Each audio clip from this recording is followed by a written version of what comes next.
안녕하세요. 화학자 장홍진입니다. 조금 다른 원소 이야기 43번째 원자번호 43번 테크네튬입니다.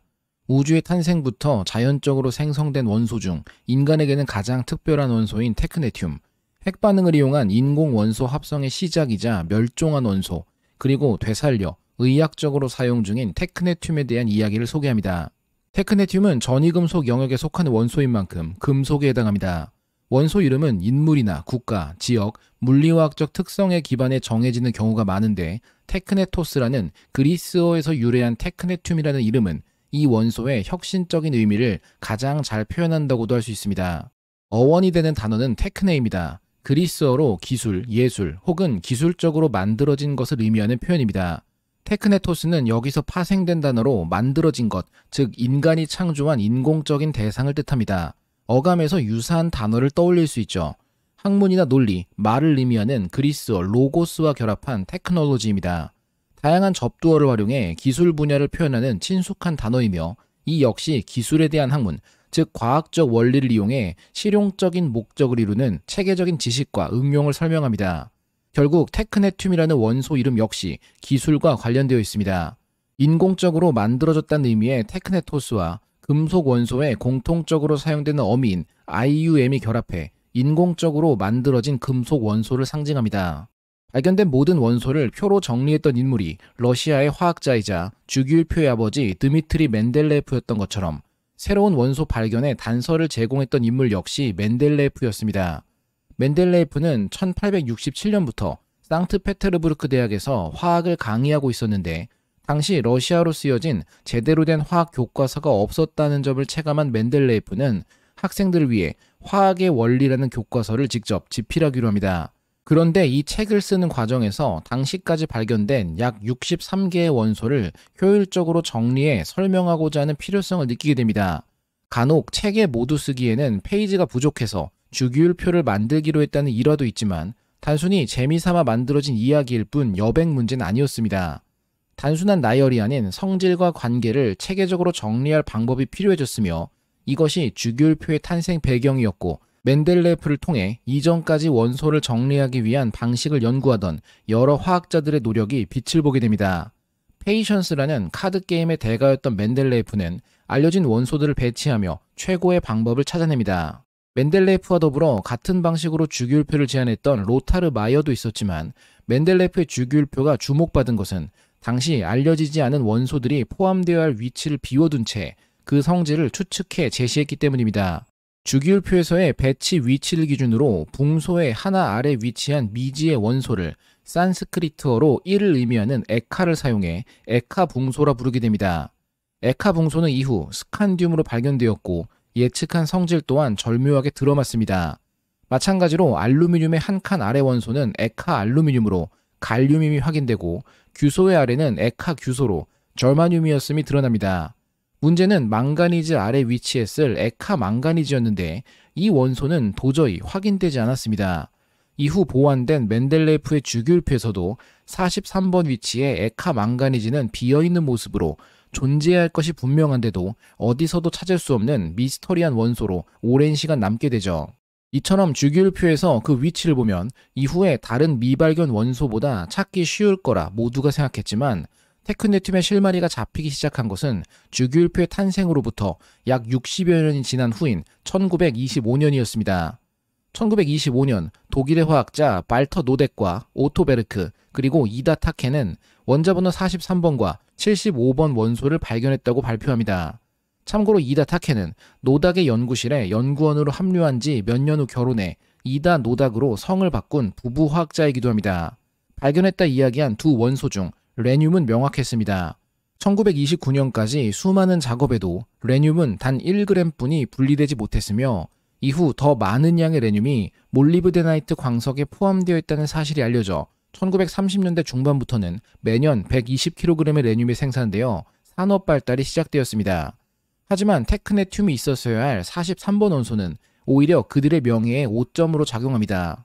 43번 원소는 현재 폴란드에 속하는 동프로이센의 마수리아 지역에서 이름을 따 마수륨이라 불렸습니다. 발터 노닥의 고향기도 했으며 제1차 세계대전 중 독일군이 마수리아 지역에서 러시아에게 승리를 거둔 것을 기리던 것으로도 여겨져 과학계에서의 반감은 점차 커집니다. 이들은 43번 원소에 해당하는 파장에서 희미한 X선 신호를 감지했다 주장하며 마수륨의 존재를 이야기하지만 다른 실험자들은 전혀 재현할 수 없었습니다. 실제로 테크네튬의 현실적인 존재량은 당시 분석 기술을 고려할 때 X선 검출이 이루어질 수 없는 수준으로 이후 확인됩니다. 재미있는 것은 이다 타케가 실제로 테크네튬 발견과 관련된 완전히 새로운 분야에 대한 해석을 남겼다는 것이죠. 그 시작은 유명한 물리학자였던 엔리코 페르미로부터 시작됩니다. 1934년 페르미는 자신이 93번과 94번 원소를 발견했다 제안합니다. 우라늄에 중성자를 쏘았을 때 핵반응을 통해 형성되었다고 논문을 발표하는데 이다 타케는 페르미의 결론에 의문을 제기하는 새로운 논문을 곧이어 게재합니다. 1934년에 중성자 충돌 실험에서 엔리코 페르미가 화학적 증명을 통해 초우라늄 원소가 생성될 수 있다 가정한 것을 비판하는데 페르미가 증명을 위해 납을 화학적으로 제거하고 분석했던 것으로는 불충분하며 우라늄보다 가벼운 모든 원소를 화학적으로 제거하여야 정확한 결과를 할 수 있다는 관점입니다. 이는 페르미 실험에서의 화학적 증명 결함을 올바르게 지적한 것이기도 했지만 원자가 여러 개의 큰 조각들로 쪼개질 수 있다는 가능성을 처음으로 제안했기 때문에 중요합니다. 몇 년 후 핵분열로 알려지게 될 완전히 새로운 현상을 예고한 것과 마찬가지입니다. 그럼에도 이다 타케의 이야기가 크게 다뤄지지 않던 것은 앞서 43번 원소라 주장한 마수륨의 불확실한 주장으로부터의 오명 때문이기도 합니다. 학계에서 점차 신뢰를 잃어가기 시작한 후였기에 이후 오토 한과 리제 마이트너가 핵분열을 확인할 때까지 큰 관심을 받지 못합니다.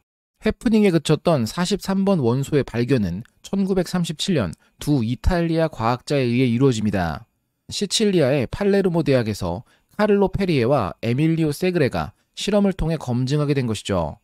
사진 속 세그레의 모습에서도 칠판에 쓰여있는 몰리브데넘의 핵반응으로 테크네튬이 형성되는 가장 핵심적인 반응식이 눈에 띕니다. 세그레는 입자물리학자였습니다. 이후 반양성자를 발견한 공로로 노벨 물리학상을 수상하기도 하죠. 결국 세그레는 화학에 대해서는 경험이 많지 않았지만 그의 동료인 광물화학자 페리에는 전문가였습니다. 각자의 노하우를 통해 새로운 원소의 방사성 동위원소 2개를 분리하며 이를 테크네튬으로 세상에 등장시키게 됩니다. 구체적인 테크네튬 발견과 관련된 이야기를 꺼내본다면 의외의 인물과 인맥이 등장하게 됩니다. 바로 어니스트 로렌스입니다. 로렌스 연구소를 비롯해 중요 기관 등의 이름이 자주 붙는 로렌스는 고주파 전극과 자기장을 이용해 입자를 나선 모양으로 가속시키는 입자가속기 일종인 사이클로트론의 발명가로 1939년 노벨 물리학상을 수상합니다. 그 외에도 영화 오펜하이머를 보신 분이라면 오펜하이머의 동료로 등장하는 것을 기억할 수 있습니다. 세그레와 로렌스는 친분 있는 사이였습니다. 세그레의 다른 사진을 참고한다면 맨해튼 프로젝트가 진행되던 로스 알라모스에 세그레 역시 함께하고 있었다는 것을 눈치챌 수 있으며 로렌스와의 연결고리를 찾아볼 수 있죠. 1936년 세그레는 미국을 방문하며 로렌스 버클리 국립연구소에 찾아가 어니스트 로렌스에게서 방사능이 생긴 폐기 사이클로트론 부품을 받기로 합니다. 반향기라 불리는 부품으로 입자의 나선 운동이 시작되는 중요한 파트인데 중수소 광선으로 몇 달간 처리되어 왔던 몰리브데넘 판을 우편으로 받고 여기에서 새로운 원소를 찾아내게 됩니다. 처리에는 소량의 과산화수소와 함께 수산화소듐과 함께 끓여 테크네튬을 추출해 분석할 수 있었습니다. 이 분리와 검증 작업에 페리에가 기여했으며 1937년 메타스테이블 테크네튬 95와 테크네튬 97의 두 동위 원소를 드디어 분리합니다. 멘델레프의 빈 공간이 68년 만에 채워지게 되는 순간이었습니다. 그야말로 기술의 승리이자 인간이 원소를 만들어낸 첫 성공으로 테크네튬보다 적합한 이름은 없을 듯합니다. 테크네튬이 완전한 인공 원소가 아닌 자연에 존재한다는 사실은 이후 서서히 드러납니다. 폴 윌러드 메릴은 분광학을 연구하던 미국의 천문학자였습니다. 메릴은 1922년 S타입 항성을 처음으로 정의한 인물이기도 합니다. 1952년 메릴은 캘리포니아 패서디나의 윌슨산 천문대에서 망원경으로 안드로메다 자리에 미라형 변광성인 R 안드로메다를 관찰하고 있었는데 먼 별에서 오는 빛을 관찰하며 분광 분석을 통해 테크네튬의 분광학적 특징을 찾아냅니다.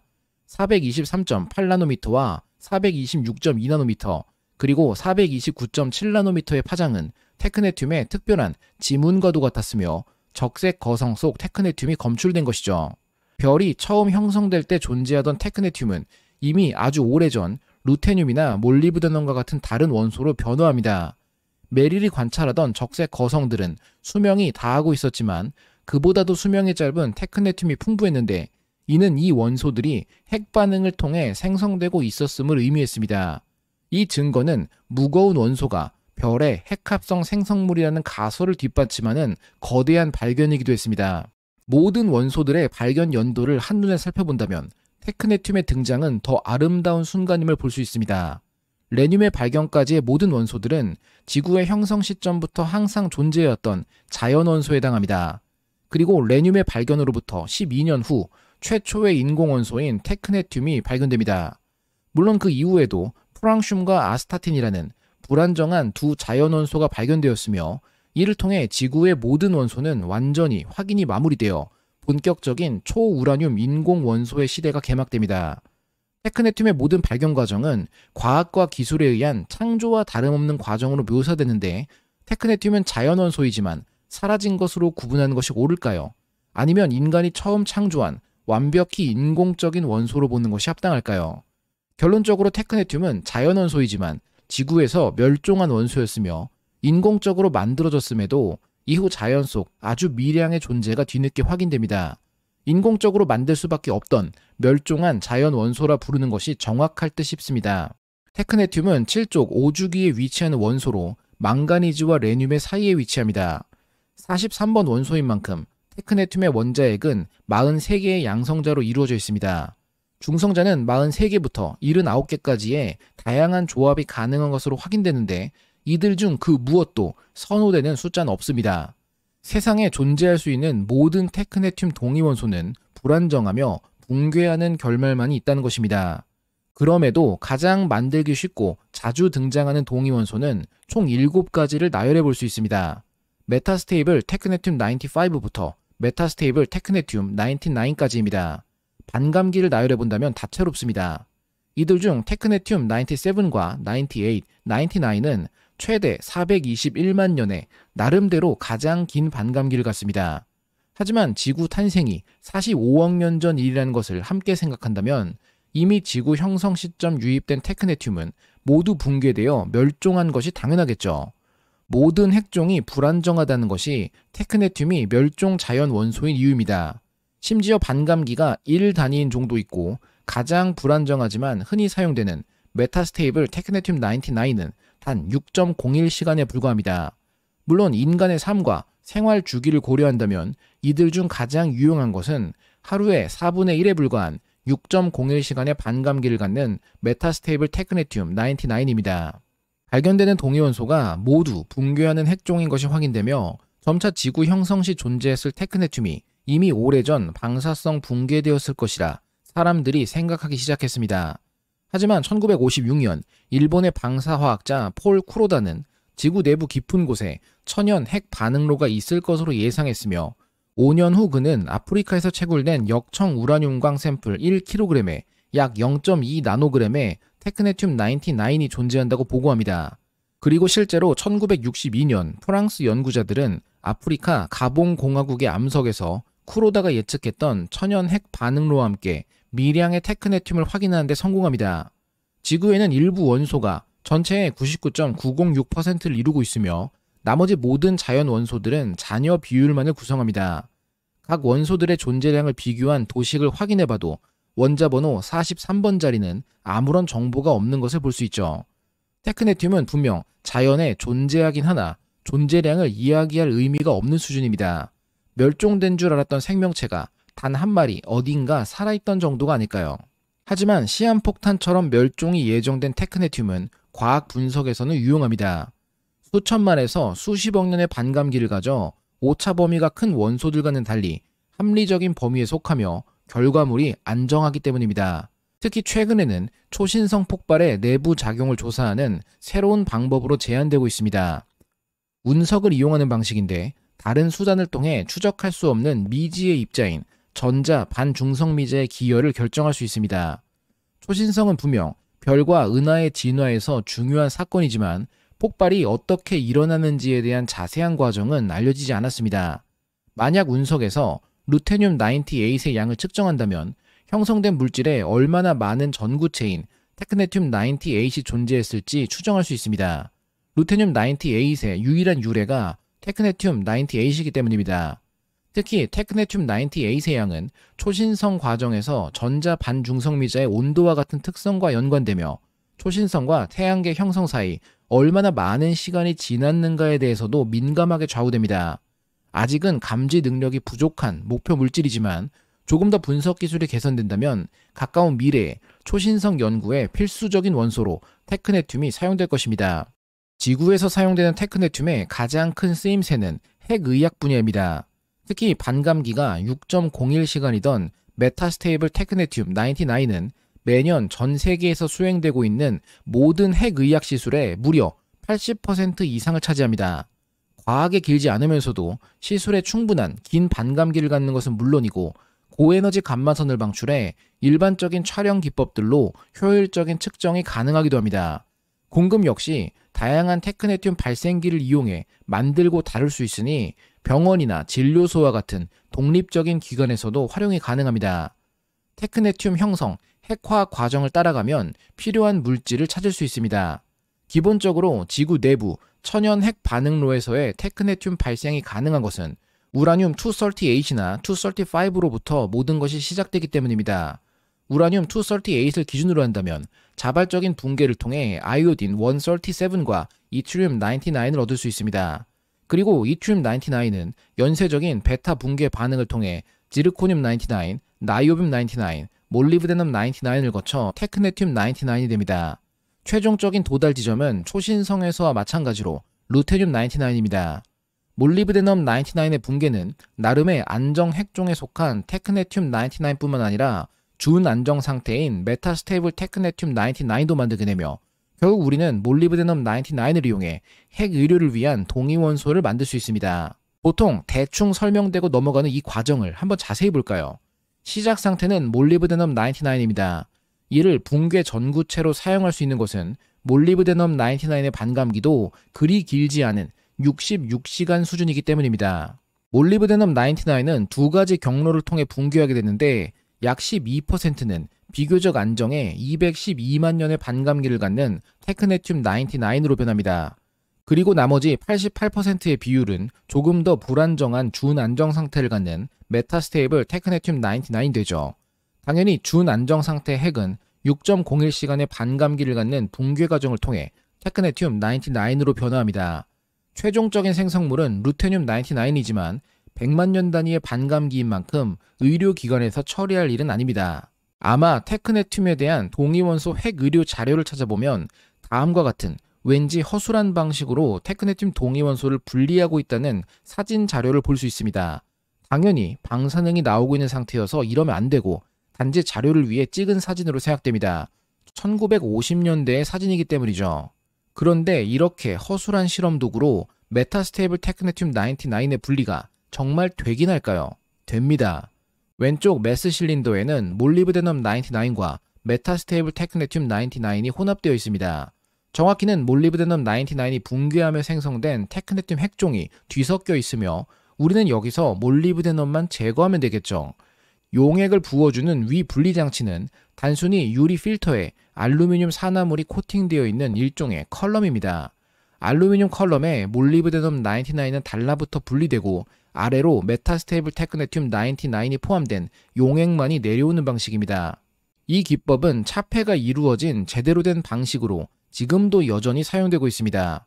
의료용으로 사용하기 위한 생리식염수를 통해 분리가 이루어지며 알루미늄 산화물층에는 몰리브데넘 99이 잡히고 메타스테이블 테크네튬 99은 분리되는 방식입니다. 도대체 이게 왜 되는 걸까요? 먼저 각 원소는 원자 형태가 아닌 음이온 형태로 용해도가 높은 과산화물 형태로 사용됩니다. 몰리브데넘은 MO4의 이가 음이온 형태이며 테크네튬은 TCO4의 1가 음이온입니다. 그리고 알루미늄 산화물은 pH에 따라 표면 전하가 크게 달라지는데 pH 8.8보다 낮은 조건에서는 양전하를 띠게 됩니다. 중요한 것은 이온의 크기와 더불어 몰리브데넘은 이가, 테크네튬은 1가로 전하량이 무려 2배나 차이 나는 음이온 상태라는 것입니다. 몰리브데넘은 더욱 강한 정전기적인 특성, 그리고 알루미늄과의 자체적인 화학적 친화력으로 분리가 가능해집니다. 실제 사용되는 분리장치는 의료기관에서 바로 사용할 수 있는 형태이며 반감기가 비교적 긴 몰리브데넘 99의 형태로 판매되어 자체 생산에 사용합니다. 언제나 원소 고갈이나 희소성은 국제사회에서 문제 요인이 되었던 것처럼 합성이 가능한 테크네튬도 의외의 고갈 사태에 직면하기도 했습니다. 의료용 방사성 동위원소로는 전 세계에서 가장 널리 사용되는 압도적인 빈도를 가져 매년 3천만 건 이상의 시술에 투입되고 있습니다. 문제는 반감기가 6.01시간으로 짧아 보관이나 비축이 불가능하기 때문에 수명이 조금 더 긴 전구체인 몰리브데넘 99이 포함된 형태로 공급되어야 합니다. 몰리브데넘 99 공급망은 전 세계적으로 50년 이상 된 노후 원자로입니다. 하지만 노후 원자로는 고장나기 쉽겠죠. 2008년부터 2010년까지의 기간 동안 생산 가능한 주요 원자로에서 연쇄적으로 정전이 발생하며 전 세계적인 테크네튬 부족 현상이 발생했습니다.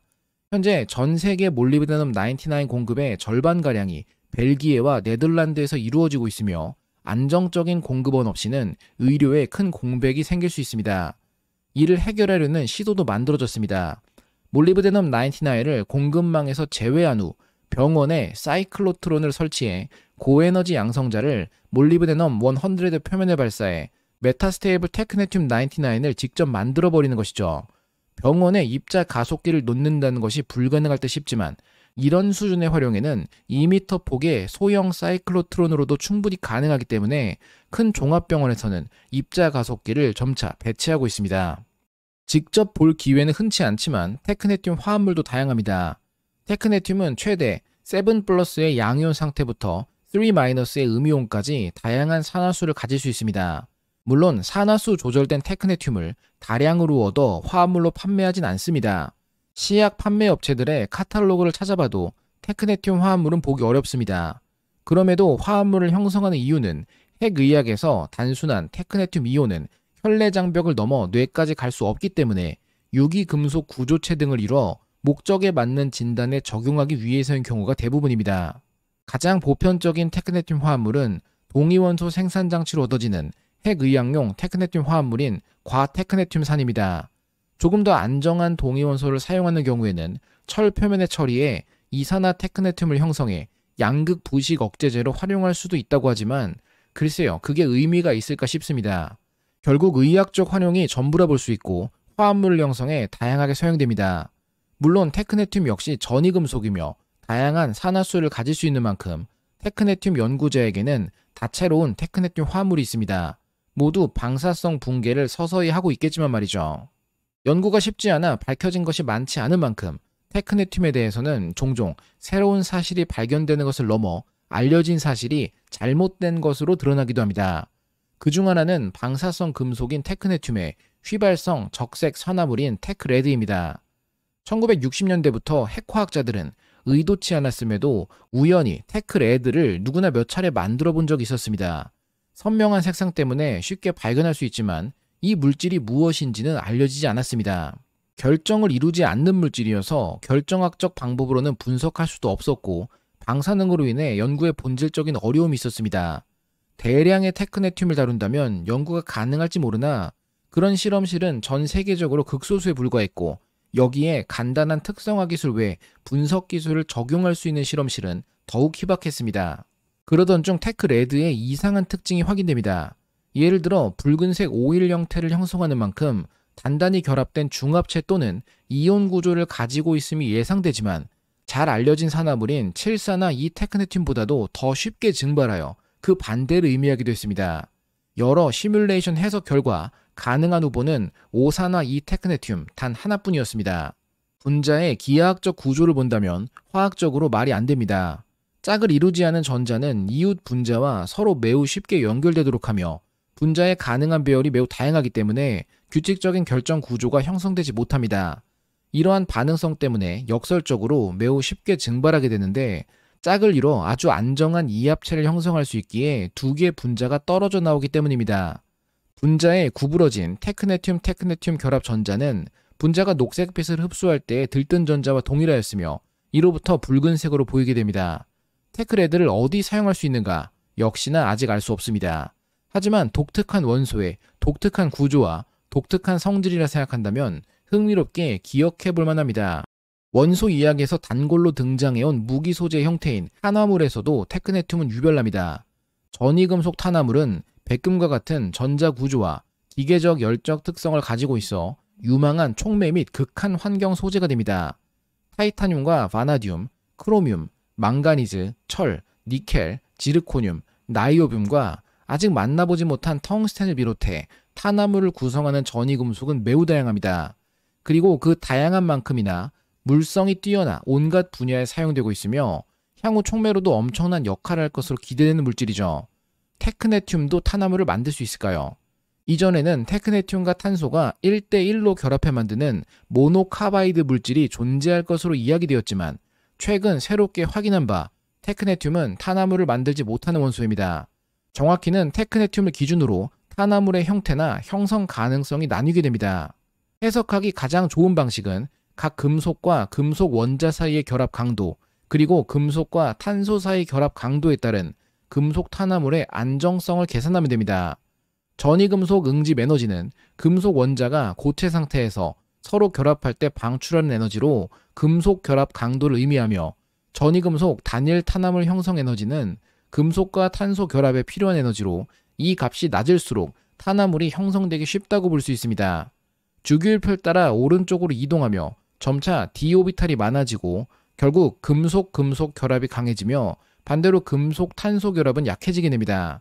테크네튬은 이 모든 관계가 중단되는 지점으로 작용해 테크네튬 왼쪽의 금속은 탄화물을 쉽게 형성하고 오른쪽 금속은 금속이 더 많은 조성의 탄화물을 이룹니다. 이전까지 테크네튬 탄화물이라 생각했던 것은 순수한 테크네튬의 구조가 변형된 것에 불과하다는 사실이 확인됩니다. 물론 테크네튬 탄화물이 존재한다 해도 압도적인 특성이 없는 한 사용은 쉽지 않은 일일 것입니다. 그럼에도 과학은 알 수 없던 것을 알아내는 중요한 과정이고 그 대상이 우주를 구성하는 원소이자 지구에서 멸종된 유일한 원소라면 실용성을 떠나 연구의 가치는 설레일 정도로 충분한 수준이 아닐까요? 결론입니다. 테크네튬은 멘델레예프의 예측에서 시작되어 인간이 과학기술을 통해 만들어낸 최초의 인공 원소입니다.